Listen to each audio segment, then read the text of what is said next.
ಸಚಿವರಾಗಿ, ವಿಧಾನಸಭಾ ಮುಖ್ಯ ಸಚೇತಕರಾಗಿ, ಬಿಜೆಪಿ ರಾಜ್ಯ ಪ್ರಧಾನ ಕಾರ್ಯದರ್ಶಿಯಾಗಿಯೂ ಸುನಿಲ್ ಕುಮಾರ್ ಕೆಲಸ ಮಾಡಿದ್ದಾರೆ.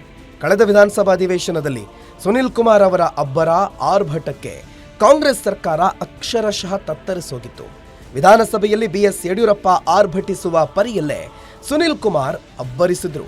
ಗ್ಯಾರಂಟಿ ಯೋಜನೆ, ಹನಿ ಟ್ರ್ಯಾಪ್ ಪ್ರಕರಣ, ಬಜೆಟ್ ವೈಫಲ್ಯವನ್ನ ಎತ್ತಿ ಹಿಡಿಯೋ ಮೂಲಕ ಕಾಂಗ್ರೆಸ್ ಸರ್ಕಾರ ವಿಧಾನ ಮಂಡಲ ಕಲಾಪದಲ್ಲಿ ಮುಖಭಂಗ ಅನುಭವಿಸುವಂತೆ ಮಾಡಿದ್ರು. ಕಾರ್ಕಳ ಶಾಸಕ ಸುನಿಲ್ ಕುಮಾರ್ ಹಿಂದುತ್ವದ ವಿಚಾರದಲ್ಲಿ ಎಂದಿಗೂ ರಾಜಿ ಮಾಡಿಕೊಂಡವರಲ್ಲ.